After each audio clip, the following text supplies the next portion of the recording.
Assalamualaikum warahmatullahi wabarakatuh. Selamat pagi semuanya. Selamat berjumpa kembali dengan saya Mulyono, guru fisika SMA 77 Jakarta. Dalam channel Ruang Belajar Fisika Itu Mudah. Seperti biasanya, sebelum mulai pelajaran, saya akan memberikan kata motivasi. Kali ini kalimat saya adalah lebih baik satu langkah daripada 1000 angan-angan. Baik, kita mulai masuk materi lanjutan listrik statis bagian yang kedua. Itu membahas tentang potensial listrik dan kapasitor. Di standar kompetensinya diharapkan setelah mempelajari ini kalian paham tentang konsep kelistrikan dan aplikasinya. Kita mulai dengan usaha dalam medan listrik. Ini ada gambar muatan Ki aksen yang akan dipindahkan dari titik A ke titik B dalam medan listrik yang dihasilkan oleh muatan positif Ki. Maka usaha yang diperlukan untuk memindahkan muatan Ki aksen dari titik A ke titik B dituliskan W sama dengan F kali D kali cos theta. W-nya work, usaha, kerja dalam satuan joule, F-nya force, gaya dalam Newton, D-nya distance, jarak perpindahan posisi dari A ke B dalam satuan meter. Berikutnya, energi potensial listrik dan potensial listrik. Gaya listrik itu bersifat konservatif. Apa artinya konservatif? Yaitu tidak tergantung pada lintasan yang dilaluinya. Energi potensial listrik yang dimiliki suatu muatan pada titik tertentu dalam medan listrik sebanding dengan usaha yang dibutuhkan untuk memindahkan muatan dari titik hingga ke titik tersebut. Saya ulang lagi, pengertian energi potensial listrik itu sebanding dengan usaha yang dibutuhkan untuk memindahkan muatan dari titik hingga ke titik tersebut.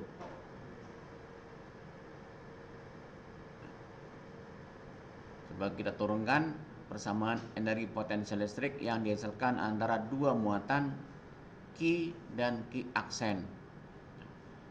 Ki-nya ini muatan sumber yang menghasilkan medan listrik, dan Ki aksennya dinamakan dengan muatan uji. Artinya untuk menguji seberapakah kekuatan medan listrik di titik ini. Sebuah muatan uji Ki aksen diletakkan di dekat muatan sumber Ki, maka energi potensial yang dimiliki oleh muatan uji Ki aksen adalah EP, energi potensial, sama dengan K kali Q1 atau Q sumber dikalikan dengan Q aksen dibagi dengan R. Keterangannya, EP energi potensial listrik dalam satuan joule, Q-nya muatan sumber yang menimbulkan medan listrik dalam satuan kolom, Q aksennya muatan uji dalam satuan kolom, kemudian K konstanta 9 kali 10⁹ Newton meter kuadrat per kolom kuadrat, R-nya jarak muatan uji ke muatan sumber dalam satuan meter. Bedanya dengan medan listrik, kalau medan listrik tadi persamaannya Q-nya ada 1, R-nya kuadrat. Kalau EP, Q-nya 2, tapi R-nya tidak kuadrat.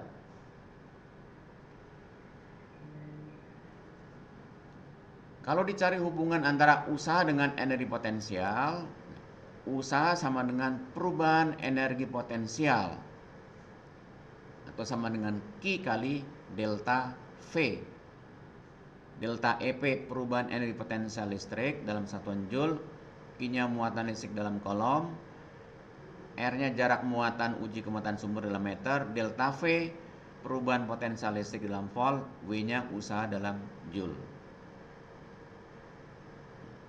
Contoh soal. Tentukan usaha yang diperlukan untuk memindahkan muatan listrik 100 mikrokolom dalam medan listrik homogen yang memiliki beda potensial 4000 volt. Berapakah usahanya? Diketahui Q-nya 100 mikrokolom. Jangan lupa ubah ke dalam kolom. Karena mikro itu 10 pangkat minus 6, 100 dikali 10 minus 6 sama dengan 10 pangkat minus 4 kolom. Delta V-nya 4000 volt. Ditanya W, usaha. Dengan menggunakan persamaan W sama dengan delta EP sama dengan Q kali delta V.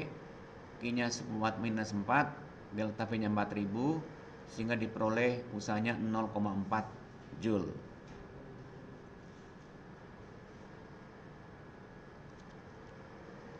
Lalu bagaimana cara menentukan potensial listrik pada sebuah titik di sekitar muatan listrik? Ini ada muatan sumber positif. Ini yang tanda panah ini arah garis-garis medan listrik. Kemudian ini ada sebuah titik yang berjarak R dari muatan sumbernya. Kita akan menentukan berapakah potensial listrik di titik ini.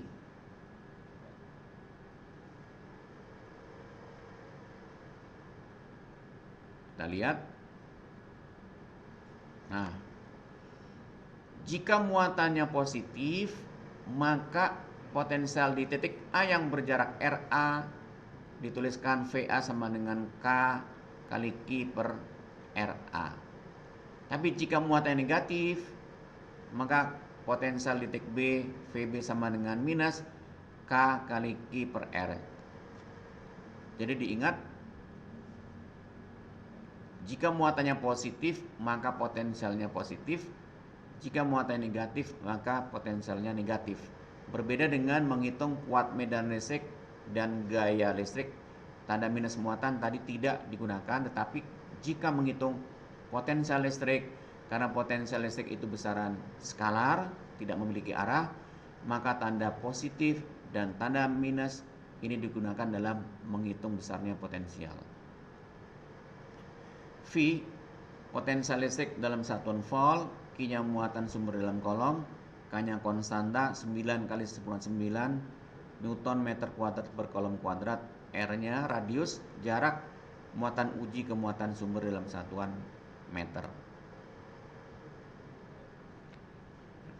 Bagaimana cara menghitung potensial yang dihasilkan oleh beberapa muatan listrik?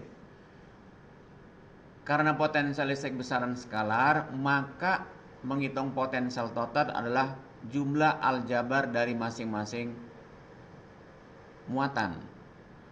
V sama dengan K sigma QI per RI. Nah, I-nya ini tergantung berapa jumlah muatannya. Atau V sama dengan K kali dalam kurung Q1 per R1 ditambah Q2 per R2 ditambah dan seterusnya sampai dengan Qn per Rn. N ini banyaknya muatan. Keterangannya sama dengan yang sebelumnya tadi. Contoh soal. Terdapat dua muatan titik positif yang besarnya plus 5 Newton kolom, nanokolom, maaf, N-nya N kecil itu nanokolom. Pada sumbu X, satu berada di pusat dan yang lain berada X sama dengan 8 cm. Seperti itu juga pada gambar. Ini gambarnya.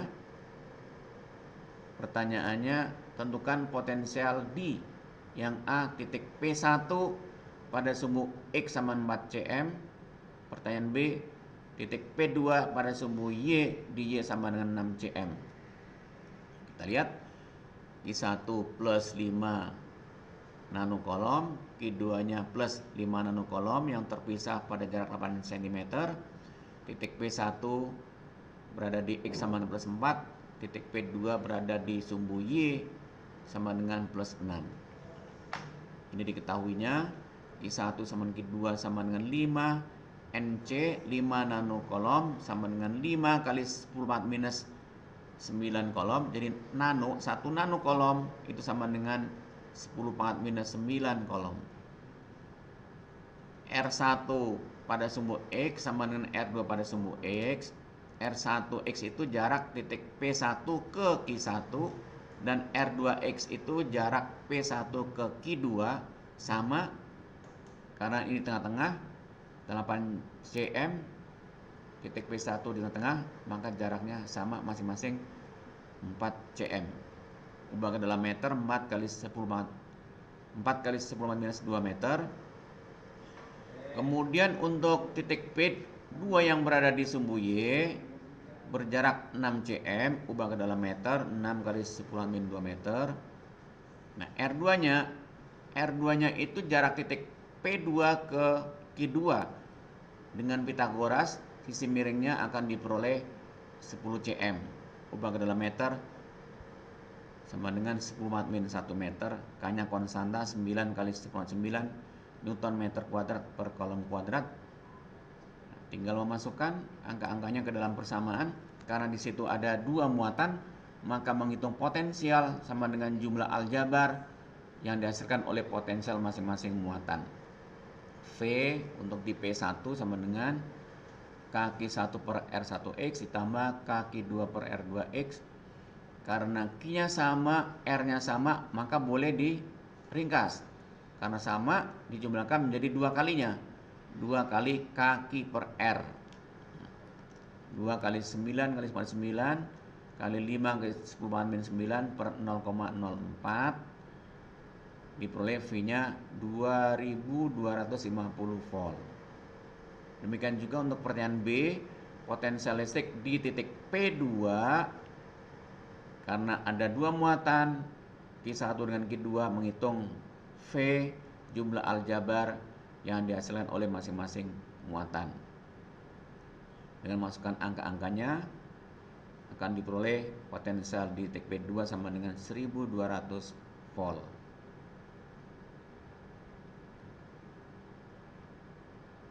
Berikutnya, menentukan potensial pada bola konduktor. Nah, jadi ada bola di konduktor, kemudian dimuati. Bola ini berjari-jari R besar.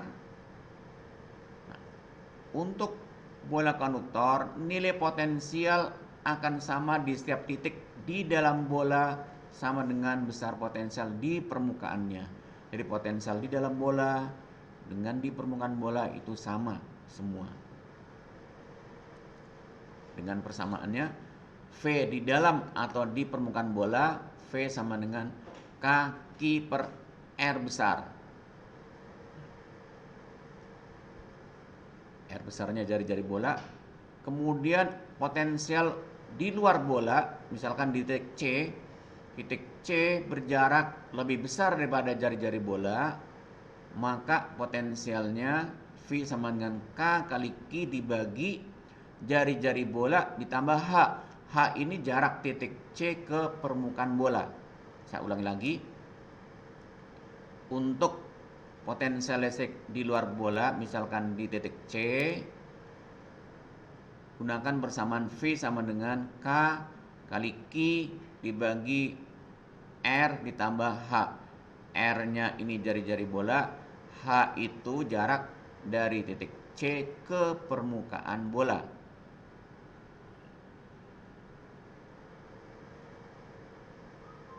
Ini keterangannya. Contoh soal. Sebuah bola bermuatan 10 mikrokolom memiliki jari-jari 5 cm. Berapakah besar potensial listrik di dalam bola dan di tepi bola? Di tepi bola maksudnya di permukaan bola. Nah, diketahui Q-nya 10 mikrokolom, ubah dalam kolom menjadi 10 banding 5 kolom. R-nya 5 cm, ubah ke dalam meter, 5 kali 10 banding 2 meter. K-nya 9 kali 10 banding 9 Newton meter kuadrat per kolom kuadrat. Pertanyaannya potensial di dalam dan di permukaan bola. Untuk bola bermuatan, potensial di dalam bola, ingat tadi di dalam bola dengan di tepi bola atau di permukaan bola besarnya potensial itu sama. VD V di dalam sama dengan VT, V di tepi sama dengan kaki per R jari-jari bola dengan memasukkan angka-angkanya sehingga diperoleh potensial di dalam dengan di tepi bola besarnya sama, yaitu 1,8 kali 10⁻⁶ volt.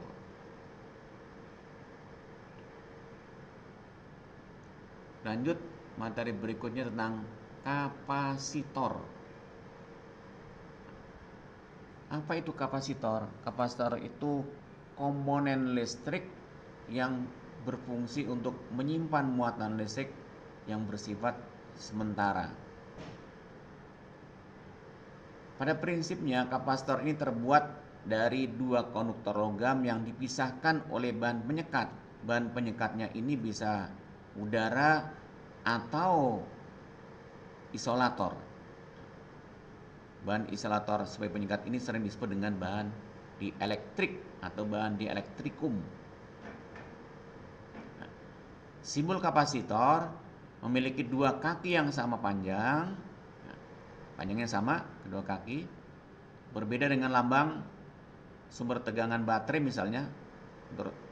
Kalau baterai sumber tegangan DC lambangnya dua kaki tapi satu panjang satu pendek, yang panjang positif, yang pendek negatif. Tapi untuk kapasitor dilambangkan dengan dua kaki yang memiliki panjang sama.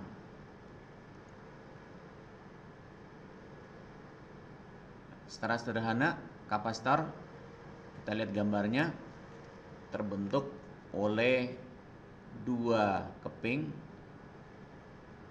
yang besarnya sama ukurannya. Kemudian kalau kedua keping ini dihubungkan ke sumber tegangan, maka masing-masing keping atau masing-masing plat akan menjadi bermuatan. Yang dihubungkan dengan sumber positif akan menjadi bermuatan positif, dan yang dihubungkan ke sumber negatif akan menjadi bermuatan negatif. Nah, ruang di antara kedua plat atau kedua keping ini bisa berisi udara atau bisa juga berisi bahan dielektrikum, yaitu isolator.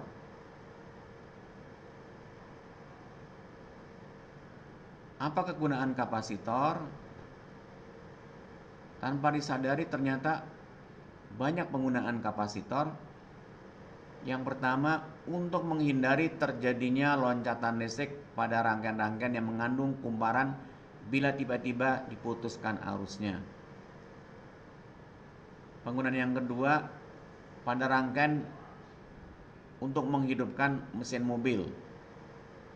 Kemudian yang ketiga, pada pesawat radio digunakan untuk memilih panjang gelombang atau frekuensi yang kita inginkan.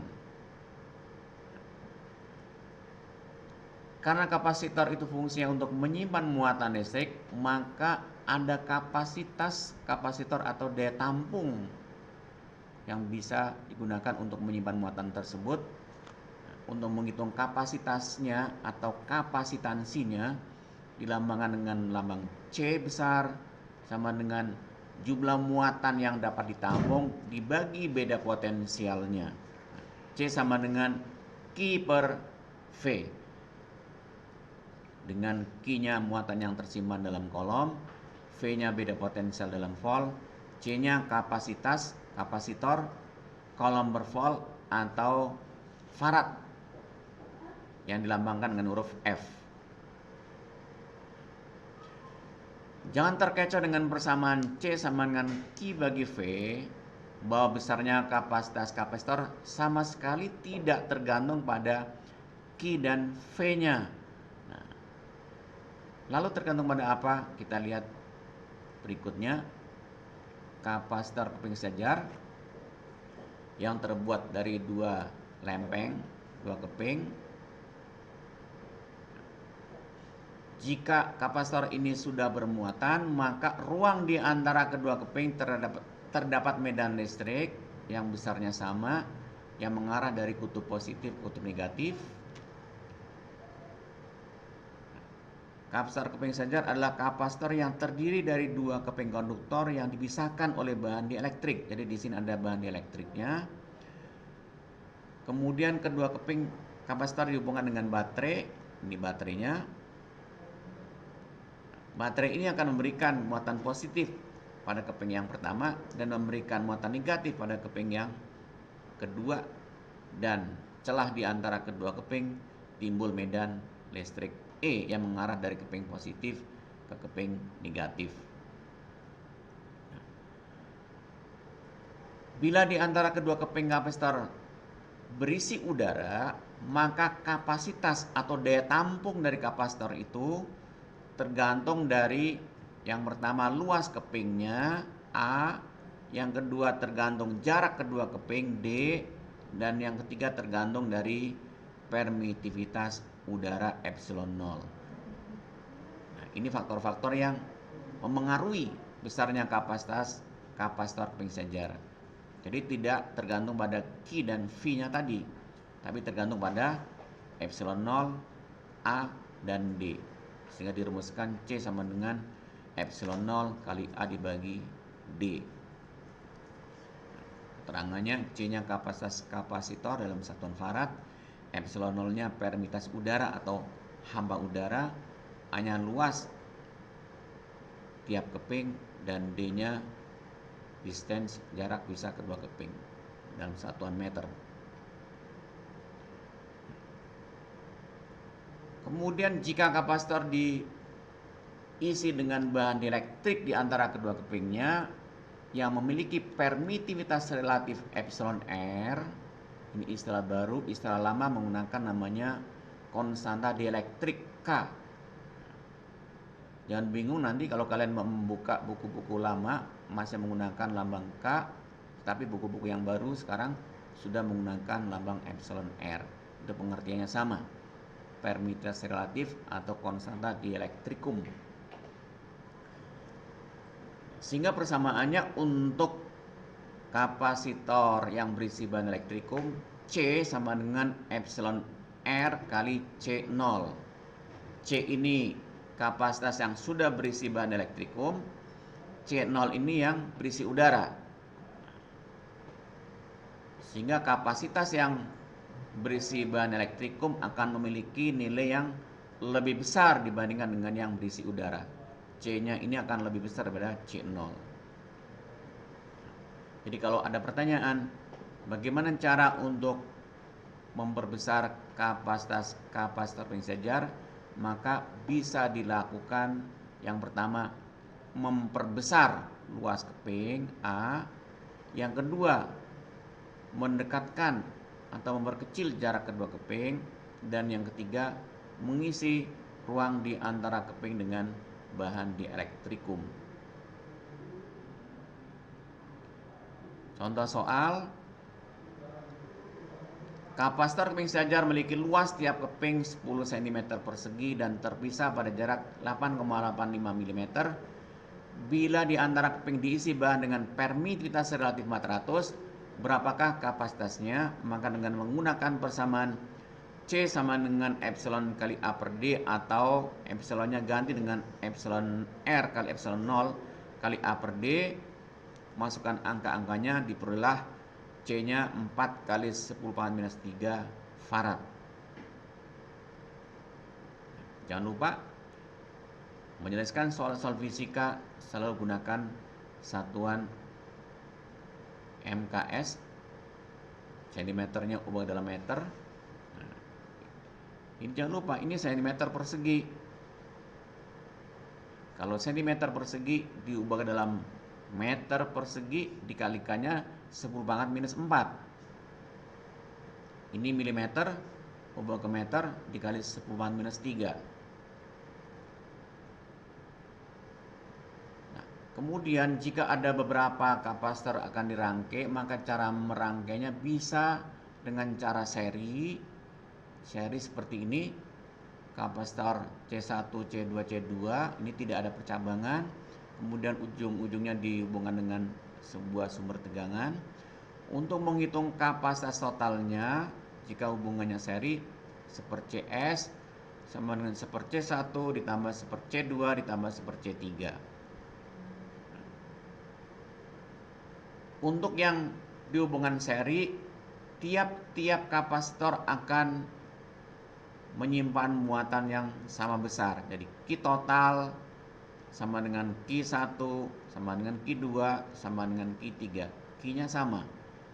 Bandingkan dengan di listrik dinamis hubungan hambatan, kalau seri nyari R total penjumlahan biasa, tapi kalau kapasitor seri seper. Jadi kebalikan dengan rangkaian kapasitor, kapasitor dengan resistor terbalik. Kemudian untuk rangkaian yang kedua namanya paralel. Ciri dari paralel ada titik cabang. Kita lihat ini titik cabang kiri dengan kanan. C1, C2, C3. Nah, jika hubungannya paralel, maka untuk menentukan kapasitas totalnya adalah jumlah aljabar dari masing-masing kapasitas kapasitor. C paralel sama dengan C1 ditambah C2 ditambah C3. Bagaimana dengan tegangannya? Untuk tegangan pada hubungan paralel adalah sama semua. V gabungan atau V sumber di sini sama dengan V pada ujung-ujung C1 sama dengan V pada ujung-ujung C2 sama dengan V pada ujung-ujung C3. Contoh soal. Ini ada 3 buah kapasitor C1, C2, C3 yang dirangkai bentuknya seperti ini. Kalau kita lihat C2 dengan C3 ini dihubungkan secara paralel karena bercabang. Jadi caranya penyelesaiannya yang paralel ini selesaikan lebih dahulu. C2 dengan C3 paralel, penggantinya menjadi CP1. Jadi C2 dengan C3 ini bisa disederhanakan menjadi CP1.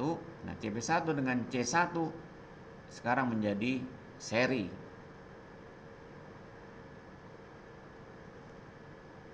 Diketahui C1-nya 20 mikrofarad, C2-nya 8 mikrofarad, C3-nya 12 mikrofarad, V-nya 100 volt.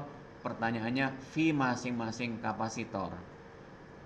Kita lihat penyelesaiannya cukup panjang ini. Karena tadi C2 dengan C3 paralel, maka C penggantinya jumlah C2 dengan C3 yaitu sama dengan 8 tambah 12, 20 mikrofarad.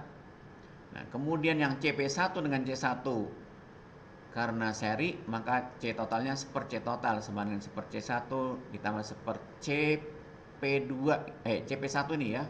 Maaf, ada kesalahan ketik. Saya ulangi lagi.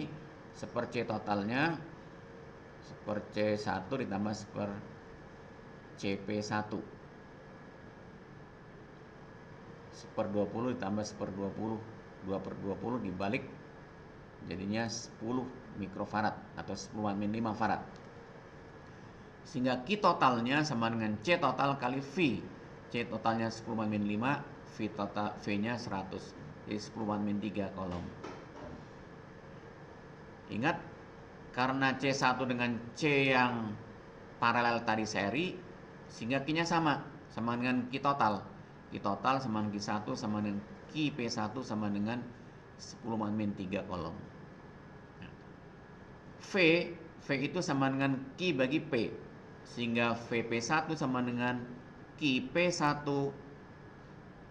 dibagi CP1. Ini C bukan Q, tapi CP1. 10-3 dibagi 2 kali 10-5 sama dengan 50 volt. Kemudian VP1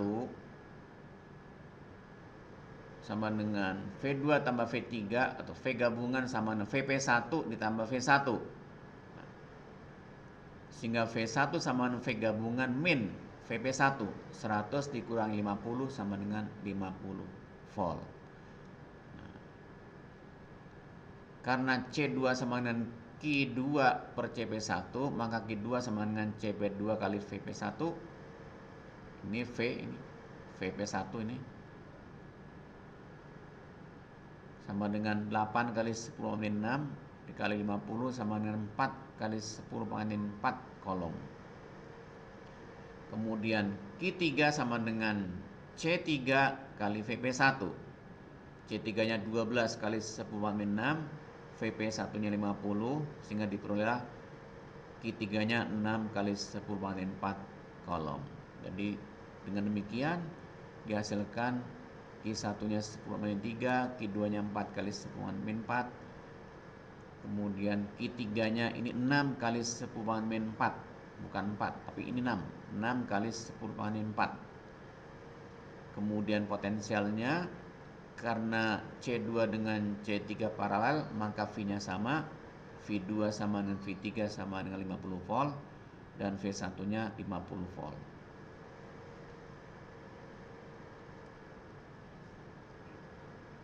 Kemudian untuk menghitung berapakah besarnya energi yang tersimpan dalam sebuah kapasitor, maka bisa digunakan persamaan W sama dengan setengah CV kuadrat. Kalau V-nya diganti dengan Q per C dikuadratkan, kan Q kuadrat per C kuadrat dikalikan dengan C sehingga diperolehlah setengah Q kuadrat per C. Kalian bisa juga menurunkan lagi, bagaimana kalau C-nya yang diganti. C itu kan berarti C sama dengan Q bagi V. Q bagi V dikalikan dengan V kuadrat akan sama dengan setengah QV. Contoh soal untuk menghitung energi yang tersimpan pada rangkaian kapasitor, kita lihat ini ada 3 kapasitor C1, C2, C3. C2, C3-nya disusun paralel. Diketahui masing-masing C1 60 mikrofarad, C2 40 mikrofarad, C3 20 mikrofarad. Berapakah energi yang tersimpan dalam rangkaian tersebut? Penyelesaiannya seperti yang tadi, cari dulu C totalnya, C2, C3 paralel, diperoleh penggantinya 60, kemudian diserikan dengan C1, diperoleh C totalnya 30 mikrofarad atau 3 kali 10 min 5 farad. Gunakan rumus W sama dengan setengah CV kuadrat. Setengah kali C-nya, dan jangan lupa ini C total 3 kali 10 pangkat min 5 farad. V-nya V tegangan sumber di sini 100 volt dikuadratkan sehingga diperolehlah W-nya sama dengan 0,15 Joule. Demikian pertemuan kali ini. Kalau ada hal-hal yang kurang jelas, boleh ditanyakan lebih lanjut melalui WA saya atau email saya. Semoga bisa dimengerti oleh kalian dan bisa dimanfaatkan untuk kehidupan sehari-hari. Terima kasih. Wassalamualaikum warahmatullahi wabarakatuh.